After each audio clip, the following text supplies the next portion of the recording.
That is the last time I trust Zack Snyder with a DC property ever. Alright, so Batman vs. Superman Dawn of Justice. This is a spoiler video, i.e. spoiler warning ahead. For those of you that haven't seen Batman vs. Superman Dawn of Justice, don't watch this video. Or do. I don't really care. It's not that good of a movie anyway. Alright, so Batman vs. Superman Dawn of Justice. I watched the movie. The thing that bothered me so much is 2 hours in, there was already a lot of problems with the movie. I didn't like Jesse Eisenberg. I didn't like the flow of the story. I did not like the editing. There was no reason it needed to be 2.5 hours. And there's just so many stupid scenes thrown in the mix. Like in the beginning, they had Bat Jesus floating at the top of the cave. What does that add to the story? So up until the third act, there was a lot of problems with the movie. But in the climactic final battle sequence between Superman, Batman, Wonder Woman, and Doom Baby, seriously, look at the first frames where Doomsday is introduced. He looks like a mutated alien baby. But never mind that. In the final climactic scene, you know, Superman is sitting there.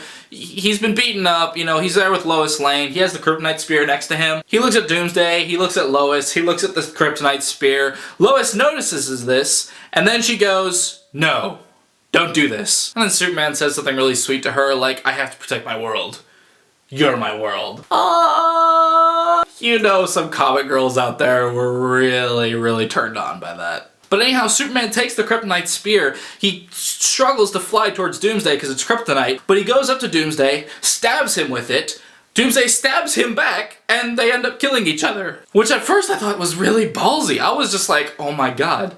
They're actually doing it. They're actually killing Superman. And it was a really emotional sequence. Like, you see Superman's funeral, you see his mom looking over her dead son's body, you look at Lois Lane crying as Superman had a wedding ring mailed to her. It was a really emotional scene, and I liked the gravity of it. But then, and this is the worst part of the movie. This is, if I had to look at my top 3 least favorite moments of the movie, this is easily number 1. Basically, we're looking at the casket of Superman in the ground. You know, Lois is, you know, over the grave and, you know, picks up a little bit of dirt and throws it in there. And you see the dirt on Superman's casket and the camera's just staring at it. You're just like, is something about to happen? Sure enough, the dirt levitates and you hear a heartbeat and, yeah, Superman's alive. Which, I hated that in the comic books, and I hate it now.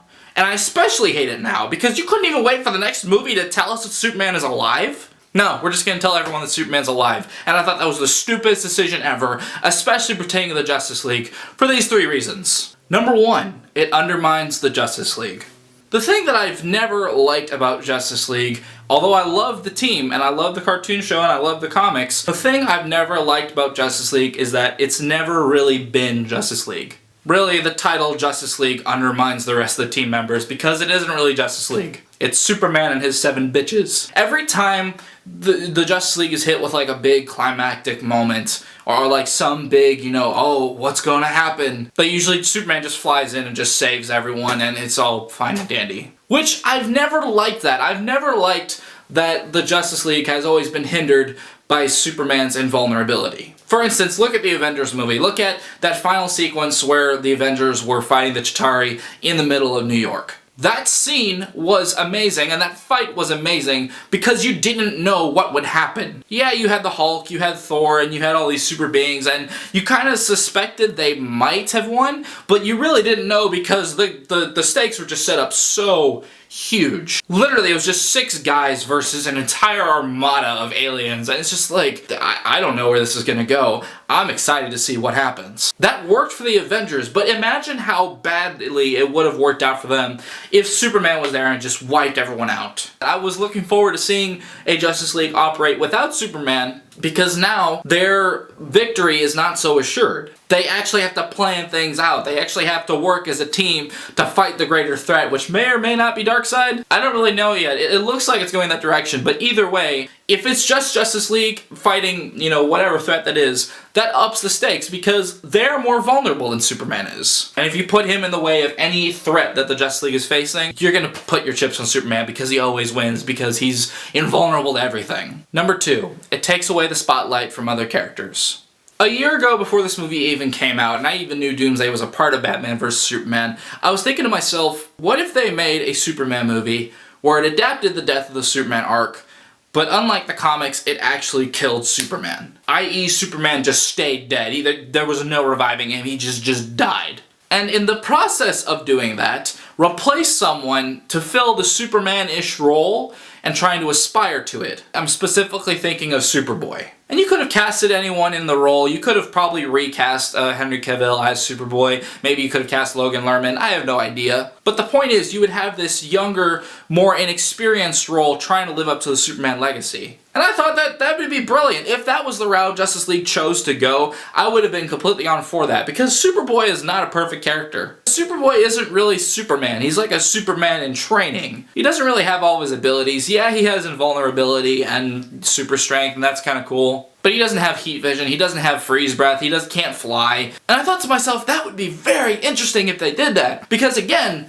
Superboy is not a perfect character. He's flawed, but he's trying to live up to a legacy that's much bigger than his own. That would be really cool, and even if you didn't do Superboy, have someone else in that type of role trying to live up, again, to the Superman legacy. I don't care if it's Superboy, you can have Supergirl in there, you can have Green Lantern, you can have Shazam. It had the potential to spotlight a certain character that really maybe not a lot of people knew about. I thought that would have been really interesting if they chose to go that route, but as it is, it looks like they're bringing Superman back to once again be the flagship character of Justice League, which, again, I think is a mistake. Number 3, his revival would mean the end to death in comic book movies. A really big controversy with the Death of Superman story arc was that whenever it happened, yeah, Doomsday killed him, and they had 4 other Supermen to try and take his place, but literally it wasn't even a few issues later that Superman came back fully healthy and ready to go. And they had some stupid BS excuse like he was in a healing coma. Yeah, I bet Zod would love to be in that healing coma too if you'd given him the chance. But anyhow, here's the problem with it. By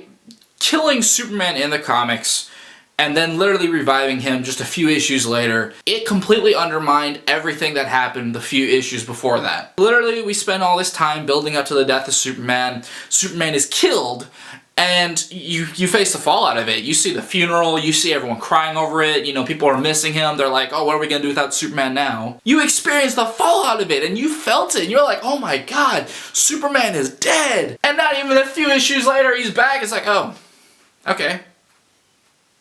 I guess he's totally fine. Which, I didn't like that in the comics, and I don't like it here. If you literally killed Superman and brought him back, that means he can't ever die. And if that's the case, that you can bring Superman back, well, can't you bring back the other characters if they die? And that's exactly what happened in the comic books. Literally, every single Justice League member died at one point or another, only to come back way, way later. What I was hoping with Superman's death was that when it happened, it would happen and it would be permanent, and you would establish the fact that, okay, people can actually die in this universe. That raises the stakes a little bit. And just when you think DC is setting itself up to actually build up stakes in the DC universe, you see his casket, you see the dirt fly up, and you're like, okay, he's not really dead. I mean, say what you will about The Amazing Spider-Man 2 or The Avengers Age of Ultron, when characters died in those movies, they stayed dead. Which is something I'm looking forward to in the upcoming installments, because literally in Captain America Civil War, you don't know what's going to happen. If you bring back Superman from the dead and put him in the Justice League movies, not only will that undermine everything that happened in Batman vs. Superman, but it will also effectively kill any suspense you can have in any of the movies. Because you know,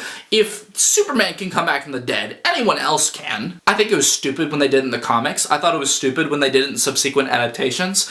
If that's the route they're going for the DC Cinematic Universe, I think it's stupid there. If this is the route they're going, if they're really going to revive him, and really is coming back, then there is no hope for this universe. There will be no anticipation, no suspense, no sense of self-awareness to care about, no sense of, oh, okay, we're actually in danger. No, we're not, because people can come back from the dead. If they keep going this route, they're just going to keep making the mistakes over and over and over and over again. That really scares me. That really scares me for the future of the DC Cinematic Universe and for the future of Justice League. I shouldn't have to be that scared. It's Justice League. Come on. Come on. Hey guys, thank you for watching. What did you think of Batman vs. Superman? Did you like the fact that Superman came back from the dead, or were you just as mad about it as I am? Give me a like, follow my channel, and let me know below.